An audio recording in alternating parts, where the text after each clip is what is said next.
عقل کی کہانی مجھ ناچیز کی زبانی سنیے۔ دور کسی بستی میں میرا ایک دوست رہتا تھا، اس کا نام عقل تھا۔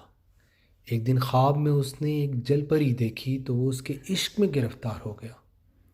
اس نے مجھ سے اس کا ذکر کیا تو اس کی آنکھوں میں عجیب سی چمک تھی۔ اس نے تہیہ کر لیا تھا کہ وہ اس جل پری کو ضرور تلاش کرے گا، مگر وہ اس کا نام تک نہ جانتا تھا، پتہ کیوں کر معلوم ہوتا۔ یوں ہی بھٹکتے ہوئے کسی روز اس کو خبر ملی کہ وہ جل پری ایک دور افتادہ شہر میں رہتی ہے اور اس کا نام علم ہے۔ عقل نے پٹ سامان باندھا، مجھے ہمراہ لیا اور اس شہر کی طرف روانہ ہو گیا۔ کئی دنوں کی مسافت کے بعد جب ہم اس شہر کے دروازے پہ پہنچے تو فرط عشق میں میرا دوست کا برا حال ہو چکا تھا۔ دروازے پہ نام علی جعلی حروف کے ساتھ درج تھا۔ کسی سے دریافت کیا تو معلوم ہوا کہ علی ہی وہ محافظ ہیں جن کی حفاظت میں نہ صرف وہ جل پری ہے بلکہ یہ شہر بھی انہی کی نگہبانی میں ہے۔ دروازے کے باہر کچھ لوگ دروازے کی کشائش بیان کرتے ہوئے نظر آئے تو ہم نے ان سے اپنا مدعا بیان کیا تو انہوں نے ایک اینک ہمیں تھما دی۔ اینک پہنتے ہی دروازے کی کچھ اور ہی حقیقتیں نمایاں ہونے لگیں۔ دروازے پہ جل پری کے نقش اور ان نقوش میں جل پری کے جلوے نمایاں ہونے لگے۔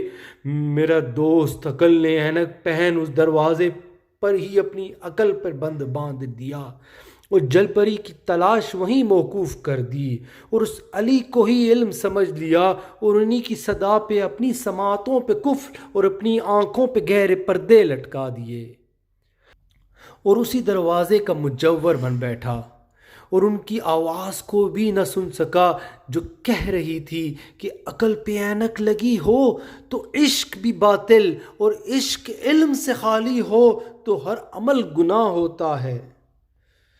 مگر میرا دوست عقل اینک والے عشق پہ جھوم رہا تھا اور اس کی سماعت دروازے کی صدا نہیں سن پا رہی تھی جو اس کو پکار پکار کہہ رہی تھی، اے عقل، عشق تو صراط مستقیم پہ چلنے کی دعوت دیتا ہے جس پہ چل کر تم مجھ تک تو آ پہنچے ہو، مگر میں منزل نہیں، نشان منزل ہوں، میں شہر نہیں، میں دروازہ ہوں جس کے پار وہ جل پری جس کی تلاش میں تم یہاں تک آئے ہو وہ تمہارے عمل کے متقاضی ہے، مگر شرط وہی ہے، اپنی عقل پہ پڑی اینک اتارو، عشق سے وضو کرو اور علم کے شہر میں داخل ہو جاؤ اور اس کے کہے پہ عمل کرو تو وہ جل پری بھی تمہاری، یہ در و دیوار بھی، یہ علی بھی تمہارا اور ان سب سے بڑھ کے یہ شہر محمد بھی تمہارا۔